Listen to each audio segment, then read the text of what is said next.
Nothing in this podcast is intended as investment advice, and the people in this podcast may hold positions in the stocks they talk about. Do not buy any investment based solely on a tip or recommendation. Please do your own research.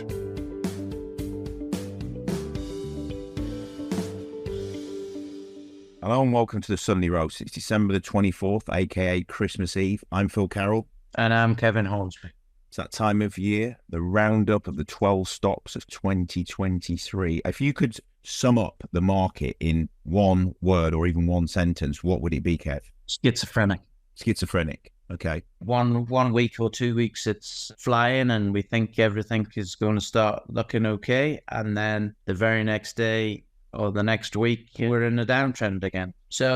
But I think it's not one word, but I think the market has turned. I think it has turned. We've seen the all share or the AIM all share move up off the lows, and we've seen resource plays start to improve. We've seen the copper price start to increase. We've seen the dollar break down a little bit from its highs this year. And we also are seeing indications of interest rates peaking and probably going to fall, in my view, faster than everybody thinks, because ultimately now we're talking about recession again. You know, certainly in the UK, it's a possibility. Why? Probably because they went too fast with the interest rates or they went too big and they're going to have to row back. And that's my view. That is going to be a very, very, very positive tailwind for the markets in general, I think. Yeah.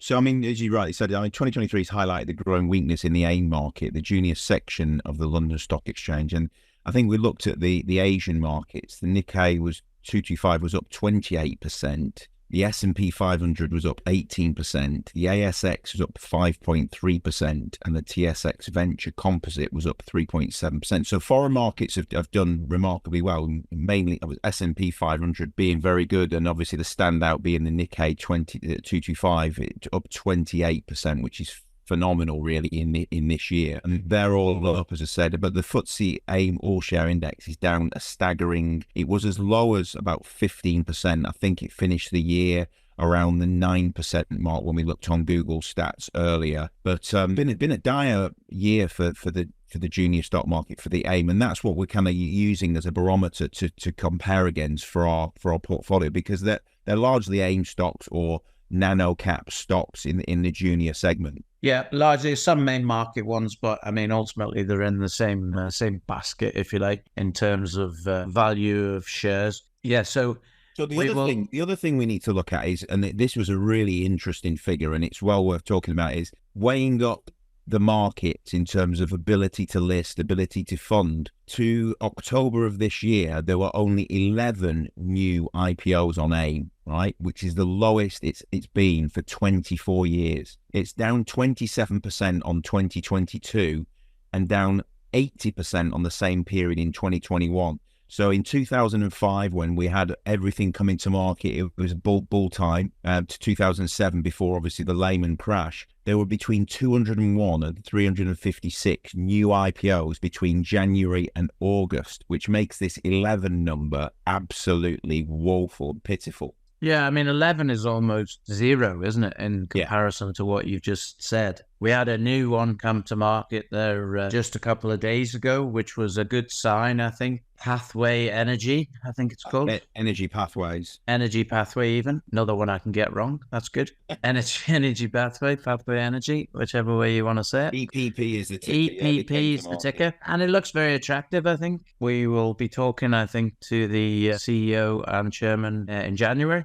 But what we've seen as a business, as a PR business, if you like, is that we've taken on 3 new IPOs in the last couple of months. One that has already come to market, 2 that will come to market, we think, in the next 6 months. And also we have 2 or 3 firms which are ready to list 24, 25. So what does that tell us about the market? Well, it tells us that, as you say, that we're starting to see a little bit of return to normality. We're seeing people wanting to invest in companies that maybe, could be close to revenue, etc. And yeah, we're seeing green shoots for sure. I mean, as you say, we've been contacted about new companies listing pre-IPOs. We've also been interested in or certainly looking into.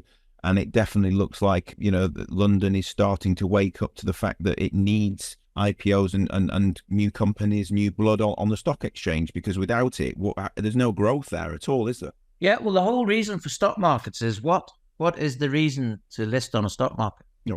Funding and finance, isn't it? That's why they're called capital markets. Yeah. So the reality is if there's no capital to go into these companies, they can't do anything. So we seem to have a very strange logic in the UK, and when we're talking about, they're going to raise. For sure they're going to raise, because they have to raise, because that's the whole point of a growth company. And yes, we get a lot of share price appreciation when people think that they're not going to raise. But the reality of the situation is, in other markets, especially in the US, they don't necessarily celebrate a raise, but they're in a situation where they're saying, okay, they need this money for this, so that's why we're doing it. Yeah, I think if you can differentiate from why if there's a good explanation of why the company's raising, like it's gone into a JV and it needs money to finance a joint venture for its commitments, let's say, then it's absolutely a no-brainer, and it's the right thing to do. And also when potentially a company has a significant rise in its share price, then it makes sense to raise, when the share price has gone up significantly, because ultimately there's less dilution there. We see it so many times with these companies, the share price goes up and for whatever reason they don't generate any extra capital, and then they have to raise at a significant discount. I mean, we'll talk about some of the stocks potentially a stock that springs to mind, which we'll come on to later as part of our list. But yeah, absolutely. And I heard your little rant about it on Jubilee's podcast that was done about 2 weeks ago, where obviously there was a lot of comments about another raise, he's just diluting the company. But ultimately that was a raise for a significant reason. Yeah, and it was a good raise. It was the right reason to do it, and it's going to make a lot more money than what they've raised. Yeah. So it was a good reason. But let's start at the bottom in our 12 stocks. We chose this stock, Helium 1, okay? And we chose it as almost a wildcat drill, and we've learned our lesson in a big way. This stock is 96% down. Now, they've just raised, I think it was £5.6 million at 0.25 of 1 penny. When we did this, the price was 5.5p that we. And they actually raised about 6 million, didn't they, in September of this year? Only like 3 or 4 months ago. Yeah, at 6 pence. I mean, can you imagine having? I mean, I feel I obviously feel for holders, and I also feel for the fact that they've been forced down there. Unfortunately, they experienced problems at the drilling site. There was all sorts of delays. Well, in all honesty, the only problem they found is they didn't find any helium. Yeah, absolutely. Yeah, I mean, and that's the thing is these drilling plays, these exploration plays, whether it be oil and gas, and obviously in the same way that this is helium, is effectively a drill rig, the same as an oil and gas. If you hit a duster, it will decimate a share price, won't it? And yep. And I mean, from 5.5p, we went up to 9.8p. So we nearly doubled the share price here, and you could have got out with a handsome profit in this share. Yeah. You could have. But the reality is, if you hung on for the drill results and what happened, and you're still hanging on in hope, then effectively your money has been decimated. And we are, I'm not happy about that at all. But the reality is, we set a target of 17p, which was probably conservative. If they'd hit it, we would have been celebrating and be very, very happy.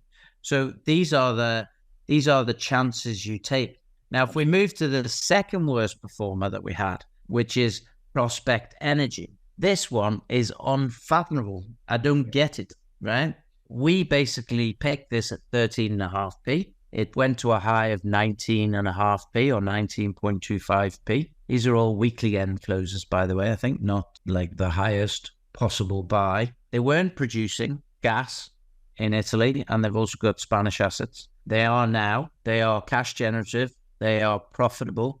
They are probably going to be funding and first they're getting rid of debt. And once all that debt is gone, they're then going to be funding the Selwa field to put 3 or 4 more gas options on this field. And still, as we speak now, the share price is now down at 5.2p. It's absolutely incredible. It doesn't. And these were the ones, I think we said, didn't we, that the 3 that are actually the ones that were in production are the ones that have been, performed not the worst, but certainly in the bottom 5 or 6.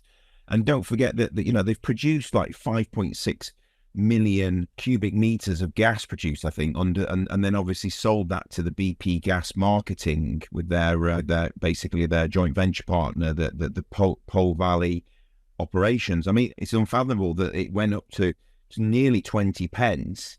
And it finished the year, in a better position with this Selwa field online, selling the gas to BP Marketing, and in a great position. But market doesn't appreciate it really. So 5. Yeah, the only thing I can fathom is that it was a bit of a proxy on the gas price, and the gas price went bananas, and everybody jumped on board, and the gas price has come back, but still to a very profitable level. So.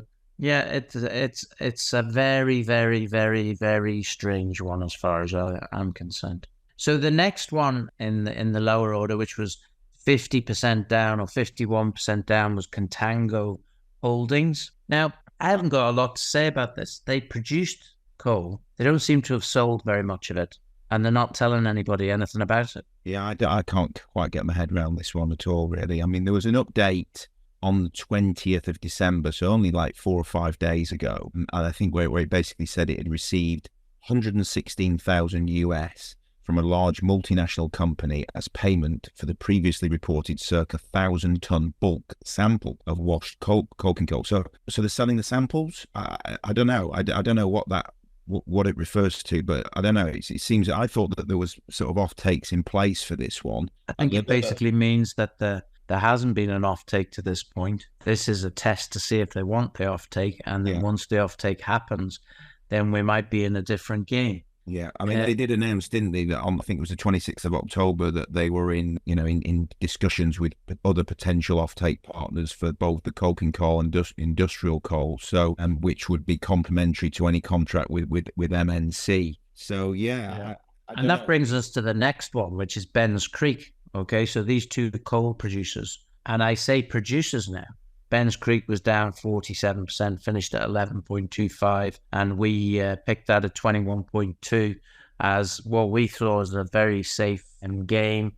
Somebody's bought 29.9% of the company at 18p earlier in the year. The high for the year was 29p, so again, you could have made a profit, the same as Prospect Energy as well, which was also up in the year. Contango Holdings was probably the only one. It was slightly up at one point. But it's interesting, isn't it? Because we chose coal, and we thought Ben's Creek and Contango would do very well because the coal was going to be in demand. And what we said was absolutely true, because quite a lot of the coal producers, especially in the US, are at all-time highs. Yeah. And Ben's Creek... Warrior Met Coal or stomping ahead. Yeah. Ben's Creek and Contango Holdings are at all-time lows. Yeah. So what does that tell you? It's not a good story. It's a different story, quite obviously. But the scenario with Ben's Creek now is, it seems to be a mismatch now. They're producing coal. They're producing basically cash flow positive. The met coal price was up another $5 there. I think it was yesterday, was it? So it's up to $2.55 now for the high vol B. And every $5 that goes up, they're basically getting 80% of that at least as profit. So now it should start to really pump off the money or the profit from that. So it's hard to explain with Ben's Creek why it's so low. With Contango, I think the problem really is the revenue hasn't started coming in, and therefore we've got a problem with it, so because obviously it's fixed cost. And again, they raised a lot of money, didn't they, at 6p, I think it was. So yeah, we'll see where that goes. So the next one is Jubilee Metals. What do you think about that, Phil? We picked it at 10.2p. It's finished at 6.35, 37% down. Yeah, Jubilee are in a much, much better position. They've cleared a lot of the debt, and they've just announced those 2 tailing / slag projects in Zambia. So they're very much focused on Zambia now. That's become their kind of like the jewel in the crown. They have backing joint venture announced with IRH, the Abu Dhabi-based family fund, who plenty of money to pour into that. The joint venture, the amount of copper that is in that Mopani and the Mufulera slag project is unbelievable. When you look at the numbers there, they've done a very good joint venture on very good terms. Effectively, it's a 30%, if not slightly higher, free carry on that. They're going to be, going over all the design and the implementation, which will happen over the next probably couple of years. But yeah, I just can't believe that the company, when we talked about the stock, the price was around 10.2 pence. You can get in around probably, I think it finished the year around the 6.5 pence, 6.2 mark, something like that. You'll correct me in a minute, but I'm pretty much bang on around that 6 pence mark. So it's way down on what it was. And yeah, I think they're in a much, much better position now than they were a year ago. Yeah, 6.35p. It finished on the 24th. Yeah, I've said it. Jubilee Metals, and I'll say it again, will be a £1 billion company in the next, let's stage it out a bit, 2 to 3 years. Okay. And we certainly, I can't see with Zambia and the copper and the amount of copper. I mean, I don't think anyone can quite imagine the magnitude of the size of the copper that they're going to be starting to do. Zambia as a country wants to produce 3 million tons of copper. They're going to be producing in the region of 3 or 4% of that, in my view, within a year and a half, I think. And that's only the one project. That's without the other projects that they've got potentially as well. Yeah. Or not even potentially, they have got them. Yeah, I think we summed it up when we said that the revenues of the company, certainly when they were about the 5p mark, which they dropped down to, they went into the late fours, but certainly when they were around the 5p, they had a market cap of around 145 to 150 million. The revenues each year are that. So you can't value a company, on 1 times revenues. It just doesn't happen. That was a thing that I noted, and I think Leon agreed with us when we talked to him. And yeah, just looking forward, like the projects that they're signing deals on in Zambia are phenomenal. We've been to site, we've seen the Kabwe operations, we've seen the copper cathode production and the bringing out of the electrolysis tanks and the cobalt production in these little circuits. And we talk about the Jubilee way, and it really is when you see the way that they build these modular plants in these concentrators and they get all of it working together like one big, it's phenomenal, all the different tanks and everything. It is so impressive to see. And I just think they're a really, really, really slick operation in the way they do things with the production of the copper and with the production of the cobalt. And I think that is one company that is going places for 24 and beyond. And yeah, it's good. And I think Leon gets a lot of stick. I think on the boards, there's a lot of comments that, he's just started in the company, he's never delivered and all. And actually, I think personally, he has done very well. He's faced a lot of challenges this year with certainly the wet season and flooding in Zambia, and there's been a few little issues around the Inyoni projects, but I think he's dealt with them very well. Delays have been minimal, and he's overcome them, and he's come back stronger. So for me, Jubilee is a quality company. Yeah. Okay. Next one, 33% down. Finished the year at 10p. Started the year at 15p was BSF Enterprises, and that meat that we went and tasted. Yeah, that you tasted. I mean, it's another one that's, I don't know what, is it a slight lack of news flow, but they've had some good news flow. They've had some really good grants coming out this year. They've obviously had the meat, the tasting session, which we went to, and we saw the fanfare around that. They've been to the US. They've had the road show over there. The price did get up to into the 20s, I think, as you said there, like 22p, 21.4p. So if you'd sold at the right time, you would have made a nice profit. It dropped earlier in the year to something crazy, back almost to the IPO levels around the 6.5, 7 pence mark. So actually, there was a really big sort of spike in that run up from 7p to the 20p range, and it did it within about a month. Yeah, and I think this company has a lot of chances to do well. It has challenges as well, but I think it did a huge raise at 17p. It's got a very long runway now. It's got the city mix revenue that should start to rank up as as it moves along, sort of a snowball, which should produce more and more revenue inside the company. And it's all going to be about joint ventures with other companies producing their different products. I think if we knew the names that they were involved with, I think in the leather and in other areas, I think people would have a very different view of this company, because I think those names would change people's attitude in terms of its potential. Now, obviously, those names are not public knowledge, but, you know, it's quite obvious that they're huge fashion houses in France anyway for the leather. So we will see. It's sort of hard to judge what's going to happen with the company, but I think it's got a much, much more solid base than it had a year ago. Yeah. And I think it's going places. I think that it's interesting because everybody thinks it's just 3D biotissues, which is the meat element. But obviously, you know, they're effectively an investment company, you know, biotech company, and an owner of the aforementioned 3D biotissues, and obviously the corneal tissue company, Carrato. Basically, they entered into a term sheet. I don't know if you saw you will have seen the honest. It was about 8th of December.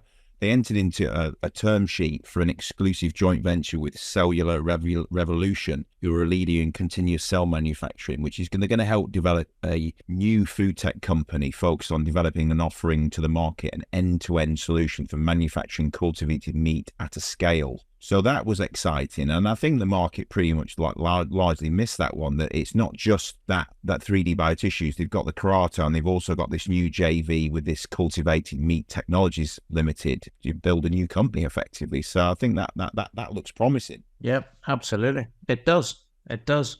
Now, we've gone past all the stocks, which is 6 of them, that have lost more than 30%. Okay.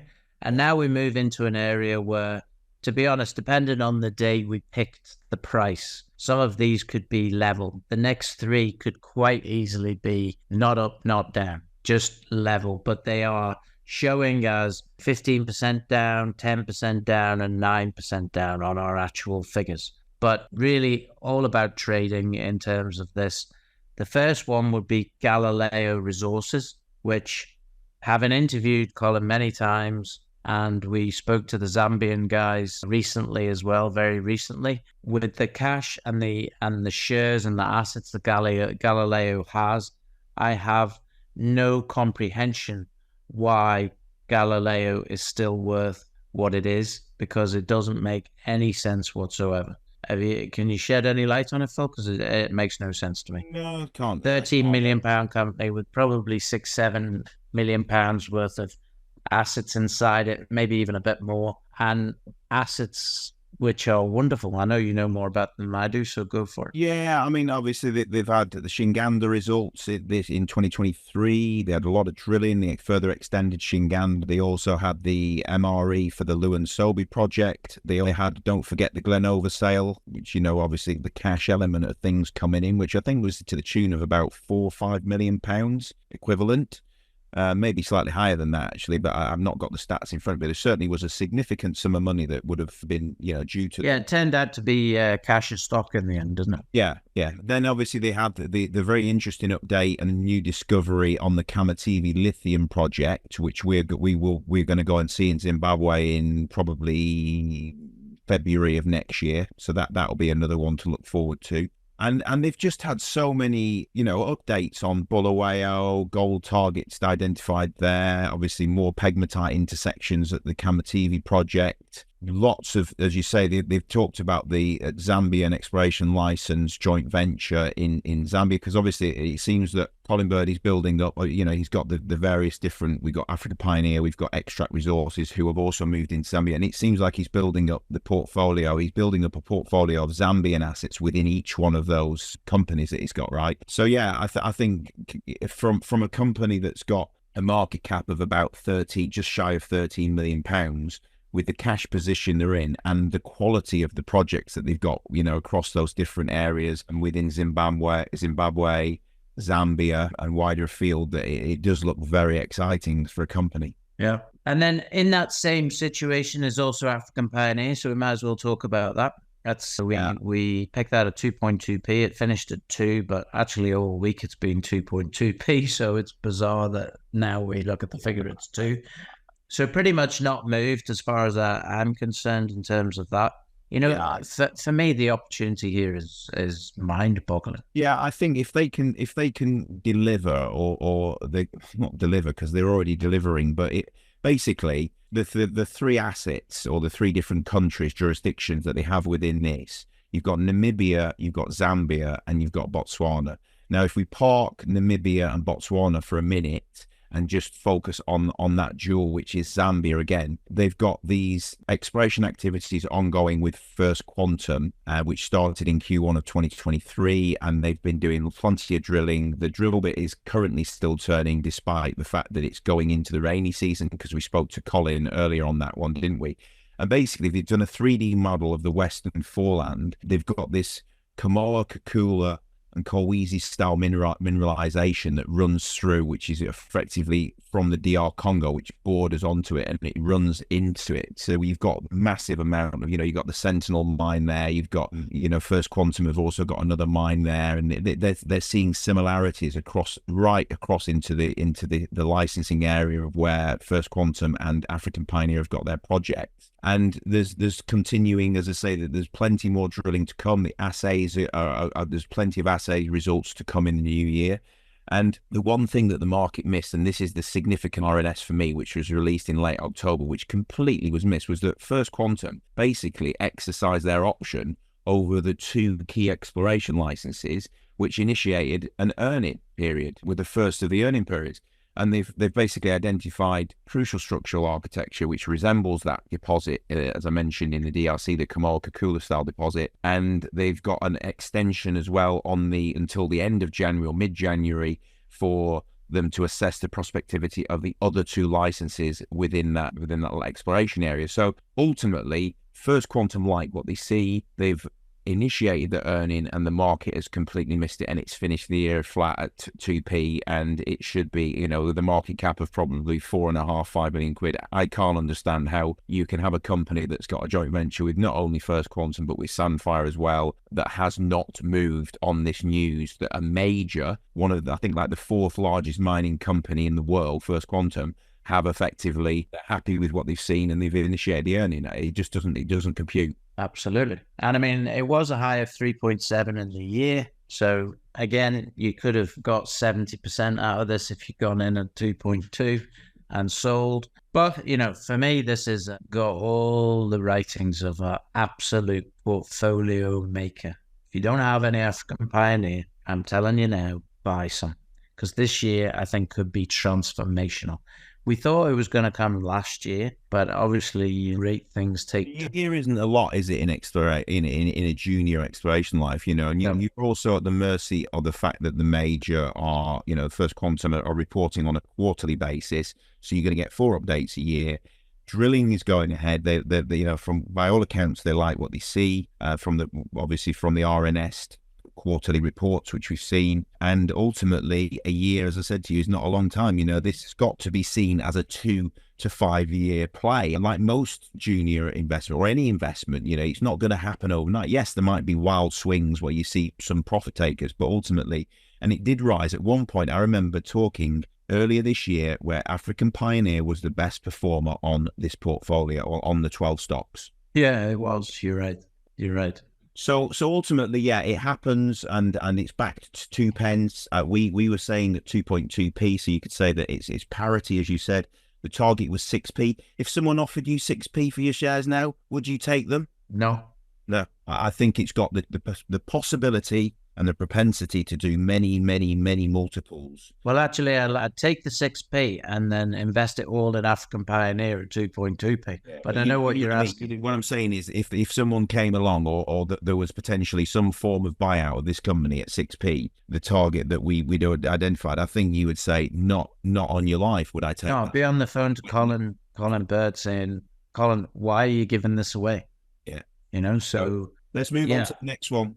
Okay, the next one, which again, if I'd taken the price 2 days ago, we would have been up or parity. So again, we're looking at it. It's currently finished at 10% down, but the trade an hour ago or so before this was again, I think at parity or close, is Technology Minerals. We recommended a 1.4. It hit a high during the year of 2.5p. Again, another company, in my view, is extremely undervalued in terms of what it has. It's got all of its licenses now for the lithium ion and the lead acid batteries. It's got one factory of each. It now needs to get producing, and the revenue from the gate fees and from this black mass, which they now want to separate or scale up, which is going to be 4 times as profitable for them over the next year. They have many mining assets as well, including lithium and cobalt, I think it is, and I think possibly a copper one as well. And you basically get all of that package. And it comes back to the same argument that we had before, that their revenue next year, their free cash flow, not revenue, their free cash flow next year will be more than the market capitalization of this company is right now. There's obviously things holding it back. We've got the RTO. Basically, this company will become Recyclers Group as a whole instead of calling itself Tech Minerals. I'll get the ticker right this time, because there's a bit. It's going to be RG1, I believe, and I might get that wrong, but I'm pretty sure that it's RG1 is the ticker. That's what the ticker will be. RG1. Yeah. So it's going to be RG1, I think. RG1, yeah. So I mean, ultimately, absolutely right. I agree. I think Technology Minerals, I think 2024 will be transformational for the company. And I think it's a little bit unfair because earlier in the week, the sort of last few trading sessions of 2023 saw the stock price move up to, I think 1.5 was paid. So I'm going to take that as a parity, as a knockdown. I think that it finished on Christmas Eve, or the previous days, 2 days trading before then, at 1.2875, 1.3 effectively. So it's pretty much on parity. And as you just said, I think that there has been some delays. They've been at the mercy of the EA, Environmental Agency approval, and that has I'd say that's held them back probably 8 to 10 months in terms of getting things rolling and getting the commissioning done and things like that. Commissioning probably took a little bit longer than anticipated, but you know what? I'd rather they get it right and we're properly doing things properly and getting the nitrogen cylinders in place, rather and the actual proper gas installation, rather than just relying on cylinders in place and funneling the gas in. So there's been a lot of tweaks needed. We visited the site twice. We saw it in November of 22. We went back in almost a year. I think it was probably about July, August time, to visit the... Yeah, we went with Jonathan Swan, didn't we? Who'd been one of the big investors, who has obviously helped this company immensely with 2 or 3 different funding options. So I'll acknowledge him and say thanks, Jonathan, because you certainly have helped here, and it's the company you've helped them move forward probably at a faster pace than they would have done, and with less dilution. For sure, I think with less dilution ultimately, because at one point when the first finances came in, there was the original finance deal that they had, which that company was basically just selling it down. And that's why it went down to about 0.75, having been at a high of 2.5. So I think it's like on the cusp of something big. And again, I don't want to over egg things, but this company is going to be worth hundreds and hundreds and hundreds of millions of pounds going forward. So, and I think what I would say is any shareholders who couldn't make the AGM, because obviously they ran the AGM last week on something like the 19th of December, and ultimately lots couldn't attend because it was midweek. I appreciate some people can't get the time off, or they just can't get out of the job, especially around that time of year. So if anyone wants to go, contact us and we will try and arrange something in the new year, because as Robin Brundle alluded to on a recent podcast, he talked about the AGM, and he said that everybody who visits that Libat site comes away with a big smile on the face, because it is impressive to see this, the crusher and the way that all they load the conveyor belts, and they're going to increase it from the 2.5 tons manually per hour up to try and get it up to the 5 tons per hour.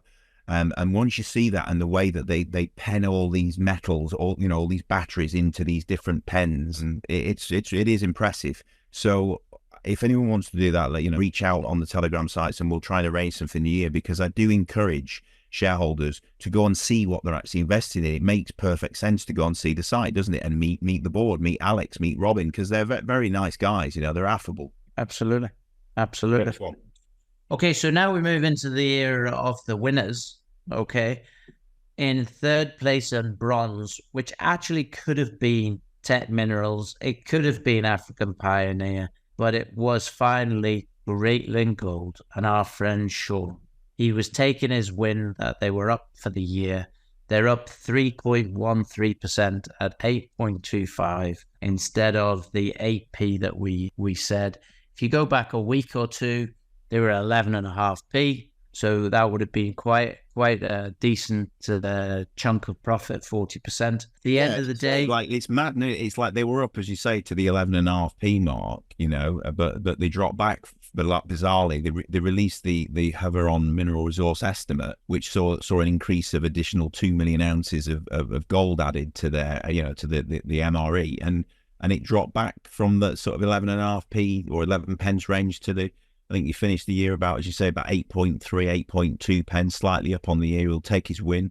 You handed him you gave him his bronze medal, didn't you, earlier on when we talked to him, and he was very happy with that. He wasn't very happy, but you take the win on it, as you say, ultimately. But it's mad. 23 has been a transformational year for them as well. So you just go through some of the highlights: debt funding, farming joint venture with Rio Tinto, drilling completion at Patterson South, Ernest Child land access agreement and commencement of drilling there, nickel prospectivity at Panorama, plus all the excitement of the Newcrest takeover. And then, as you say, about last week, they announced the increase of the Havieron MRE to 8.4 million ounces, up some 2 million ounces. So what a year it's been for them. And it should be way higher than it is at the end of the year, right? Yeah, I think so. And next year, not looking forward too much, but next year's, going to be top of the ore body and probably first or either late next year or early into 2025. But actually the prospectivity of many of their other projects is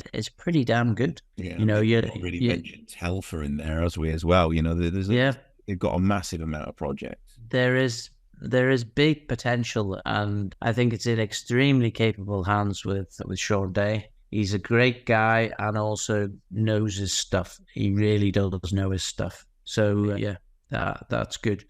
Okay, so in silver place is Sovereign Metals, which started the year at 23 pence and has finished the year at 24.5 pence, up 6.5%. Now, we met Sapan, the COO of Sovereign Metals, when we were in London a few weeks ago.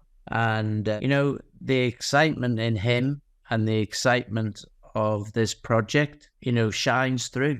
It's massive. This is a massive project for rutile, producing that titanium dioxide through the rutile. It's easily got through water cannons, if you like, producing the mining, and also huge amounts of graphite as well. Yeah. And originally they were going after the graphite, and then they found the rutile and went, wait a minute, we've got a whole new game here. They've got a joint venture project with Rio Tinto. Again, it's an investment, isn't it?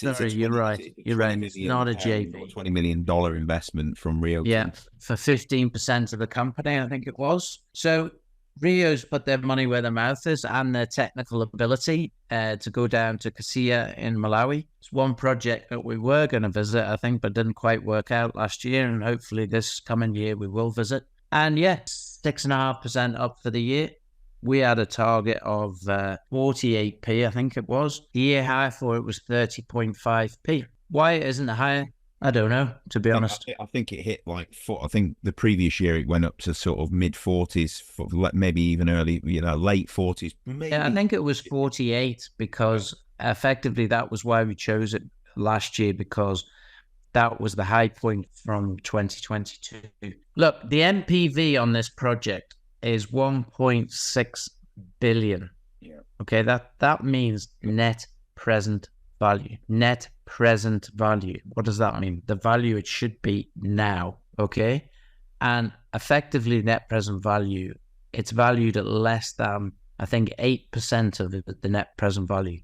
Yeah. Is the market capitalization. And it's got an IRR of like 28%, which is very, very, very good in this industry. Yeah, I think it's going to be a world-class asset for 20, 30, 40 years. I have Rio bought 15% of Sovereign Metals just to sit there and go, okay, you go ahead and do it all, and we'll take 15% of the profit. Have the heck. Basically, Rio are going to probably buy these guys out at some point. So if you want something that possibly is going to have some action, this could be one of them. But 2023, solid year, but really it didn't move in the way that it should have with all the things that happened. And now, drum roll. In gold position. The gold medal goes to your friend and mine, Mr. Callum Summerton at Chill Brands, with a stonking 135% return in the year. We quoted it at 2p, finished at 4.7p. A week ago it was 6p, so it would have been 200%. 6 months ago it was, or 3 months ago it was 13.5 or 14. And the high point was 13.5p, which was a return of what, 550%?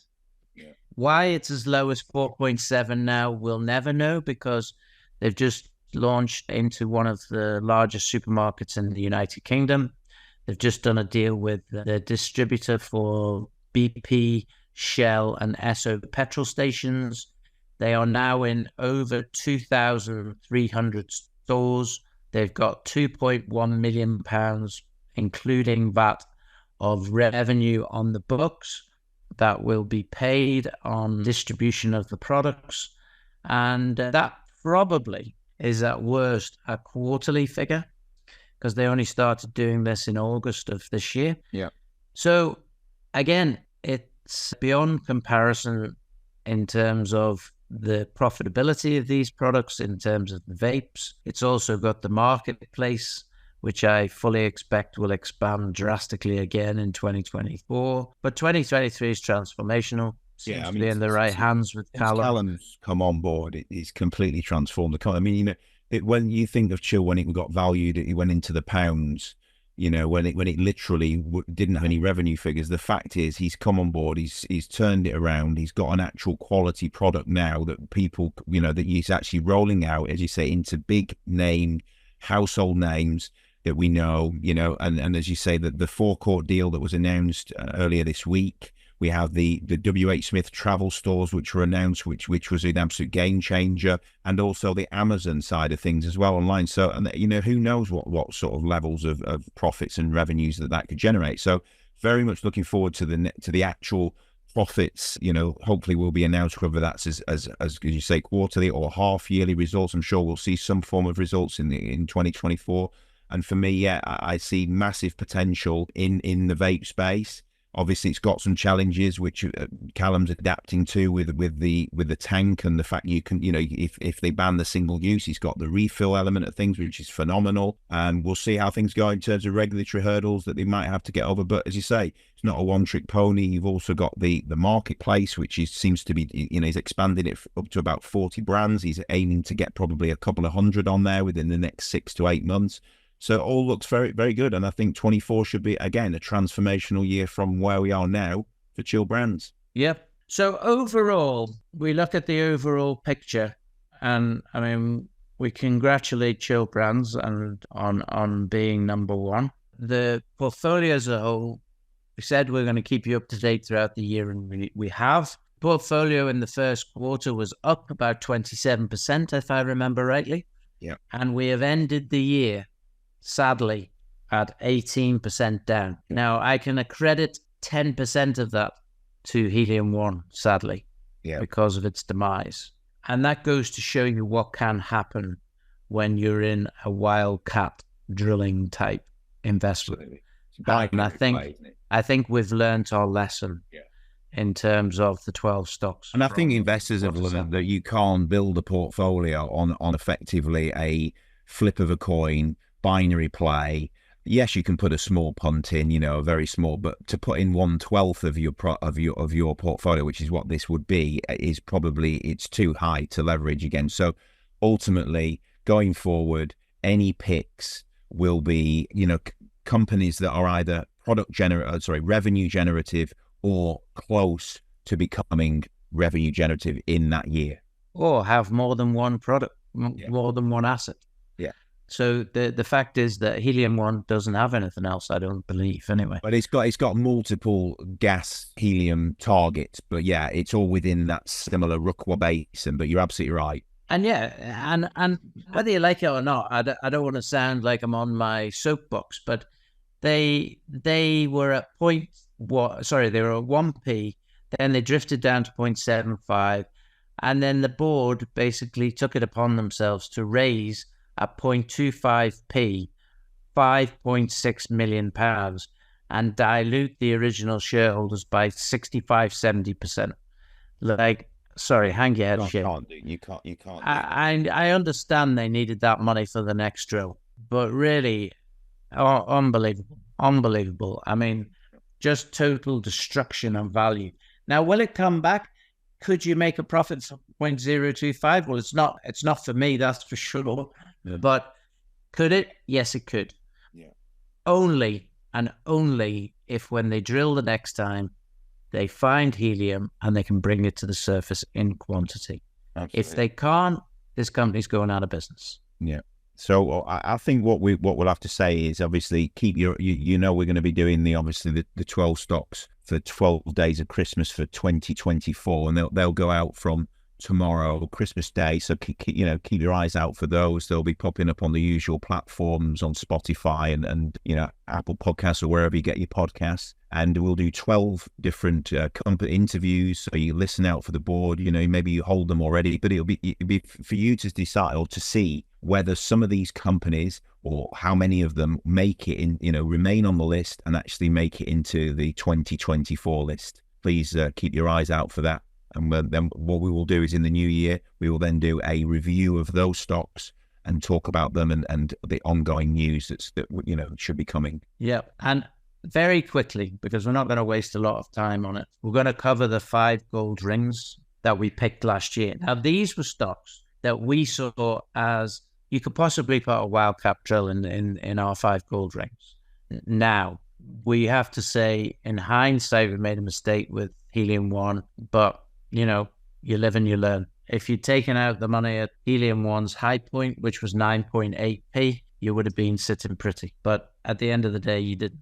Okay, so we have some not so good performers in this, and we have one standout winner, we believe. And that was, though, we'll go from bottom to top again. Worst performing one was Alchemy Capital. We picked it at 280 pence. It's now 100 pence. So it has lost 64% of its valuation. And it hit a 52-week high of circa around 288. So it really was at that kind of that year high when it was, and that was in February. So probably finished at 105, not 100, but either way, not good. Minus 63%. Still, the proposition of this company, I really, really, really, really like, but they don't have the capital to do it. Yeah.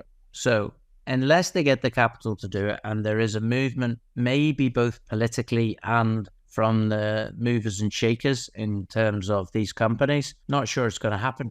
Same guy's been running Pensana, still haven't got the finance. A year later, we met that gentleman down in Indaba in February, and they'd already been waiting over a year for the finances then. We're another year on, still no finance done, and Alchemy Capital sadly is in the same situation. Yeah. Will they get the finance? If they do, this is going to rocket. Yeah. It's going to go to the moon. I think that they've secured some vendor partnerships in the last sort of 2 or 3 months as they drive towards the development of the lithium processing plant at Wilton. Preferred vendor status to industry leaders Jord, Proxa, and Eurodia. So that there's been some good news coming in, but as you say, it's all down to financing. I think Charles talked about this, didn't he, when he was last on, that with British Volt having their government funding pulled and everything like that, a lot of people, their appetite for this sort of thing has been on the decline, hasn't it? So unfortunately, it's waned. But they also announced like lithium feedstock agreement as well, which I thought was really, really good with the international trading house Wogan Resources to supply 20,000 tons annually, which would obviously be enough for the first train at Wilton for the initial period of 5 years. So there has been some good news on the feedstock and the partnerships, but as you say, until they get that definitive funding in place and an announcement how they're going to fund it and get this everything built up and first train going and the lithium feedstock, then ultimately it's hanging in the balance, isn't it? But certainly the potential there going forward is huge. Okay, so the next one in terms of performance was East Star Resources, down 51%, finished at 155. I'll let you take this one. 152.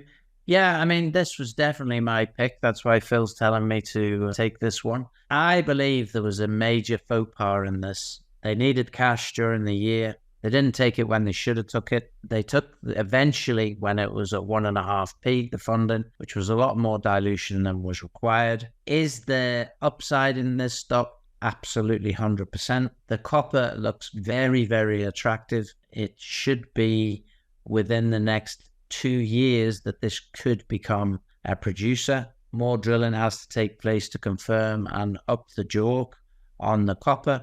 But when we talked about this a year ago, it had 3 options. That was the gold, the rare earth, and the copper, all in Kazakhstan. Rare earth gone quiet, doesn't look like it's going to be viable. The gold, going to take a lot. Gold is there, but in what quantities we don't know. So now this is simply a copper play. And that doesn't mean it's bad, but ultimately that's what you're buying now. You're buying a copper play. If the copper play works, then many more assets can be looked upon within Kazakhstan. But in terms of its year, very poor performing. And then the next one, which is 46% down, is Extract Resources. Tell us what you think, Phil. Yeah, I mean, a difficult one really, isn't it, to assess? I mean, I think that Bushranger news may be not quite what people or shareholders expected from it in terms of the tonnage maybe, and it being, I'm not saying it's not a tier 1 asset, but do you know what I mean? Like I think there was expectations on what it was, and it maybe didn't hit the expectations of what the market wanted. But now there seems to be the focus has been moving into Zambia. You've got Kikuyu. They've got also the announcement of the Northwest assets as well, which have been added, very close to the ones with the aforementioned, the African Pioneer and the Galileo Resources assets, which seems to be the real sweet spot in that part of Zambia for the likes of very close to the Mopani mine, which Abu Dhabi IRH have just invested $1.1 billion into for a 51% interest in the state and government-owned Mopani mine, which is massive. So yeah, I think going forward, I think it's the potential is there for Extract. I think it needs a bit more clarity on where things are going in terms of the Bushranger or the Racecourse project, and obviously in what we can expect from the Zambian assets. But for the revenue producing gold asset that they have, and we haven't even mentioned Fairbride. Yeah, it's worth £8 million as a collective. The revenue from the gold pour is significant. I don't have the figures to hand, but it's significant. And that asset alone, in terms of the gold, has to be worth more than the £8 million. Has to be. I think has to be. There isn't a doubt. Fairbride now, yeah. So the scenario with Extract is there's been a lot of disappointment. I think there's been a lot of expectation, as you say, that this is much bigger deal than it was going to be. But ultimately, I think Bushranger has come out on the basis that unless the copper price is higher, it probably doesn't make a lot of sense to carry on with Bushranger. So it's not a no, it's just a not now. But obviously that doesn't add any value. But certainly when we talk about Zambia and we talk about what's ahead in terms of the gold assets that they have and other assets that they have, I think for the valuation that Extract currently has, it's not a fair valuation, I don't think. Okay, so let's move on now to these two stocks actually finished slightly higher. And the first one was Conroy Gold. Started the year at 14.5p, finished at 14.6p, which is like 1%, maybe less than 1%. I have nothing to say. I have nothing to say other than this is a ridiculous valuation. Yeah. It's just ridiculous. It's crazy to have two. I mean, we were speaking with Sean Day about this one, from Carroll Gold, and we explained to him that they have potential resource of 25 million ounces along a 65-kilometer strike in Ireland. And now they found another strike, which is 24 kilometers long, and they found visible gold at 123.5 grams per ton. And Clay Lake looks like it's an absolute monster of a resource that could be, the size of Havieron in terms of 8.5 million ounces of gold. And it just needs to be dug up because it's going to be an open pit to 200 meters, and it could go deeper and have more gold deeper. So, like, when are people going to get it? It's it's great and gold. It's in Ireland. It's not happening. I don't know. Let's see. Moving on. And the winner of the 5 gold rings was Blenco Resources. Graphite play in Uganda, up 10% for the year. And again, was higher than this. Got a $5 million grant, I believe, from the US government to do the DFS. And still, the valuation doesn't come. Yeah. It's like bizarre. And well, I mean, it was up. I think it finished the year around 4.2 to 6.25, and it finished at 4.78 was the last trade. So it's up a bit, it's done well. But they received the first tranche, didn't they? That $1 million was the latest announcement, which was announced at the middle of December, sort of 11th of December, and they basically confirmed that they had received that tranche of the $1 million, which was the grant from DFC, and they were also ongoing. That million was received in October, but there was a DFS update which came in where they said that they'd successfully completed the excavation and preparation for export of an additional 600-ton bulk sample. Test work was nearing completion. The further test work on expanding nearing completion by leading US graphite producers. So lots of work going on at Orme Cross there, and yeah, graphite play. What can you say? I mean, it's another one of those stocks that's still with the market cap of about sub 10 million. It's cheap, isn't it? Sure is. Yeah. I don't really know what to say other than congratulations, you were the top pick. But you should have been much higher, that's for sure. And I think it goes to say, with all of those 5 picks, they got penalized like very badly for things that didn't happen for them. Yeah. And they're not bad companies anyway. No, we'll wrap things up. It's Christmas Eve, and in true bloke style, I've got to now go out and do the shopping to get all the presents in. Find some bargains on the high street. But ultimately, we'll say thanks very much for listening this year. If you like what you've heard, then please hit the subscribe and the bell icon as well, so you get further notifications of any new podcasts, usually through Spotify or Apple Podcasts or wherever you get your podcasts. And just keep your eye out for those podcasts for the 12 stocks for the 12 days of Christmas, which will be released starting tomorrow on the 25th on Christmas Day, running right through until the 3rd of January 2024. So yeah, it'd be interesting to see if there's a stock that you hold or have an interest in, which is on that list. So we just once again say thanks very much for listening here. We wish you a Merry Christmas and a Happy New Year and a very prosperous 2024. Okay, again, thank you all for listening. Wish you a Merry Christmas and a very happy, prosperous, fruitful new year. And we look forward to presenting you with more and more interviews next year. And again, thank you very much. This podcast was brought to you by Roast PR Limited. If you would like to appear on a future episode of The Sunday Roast, please email admin@thesundayroast.net.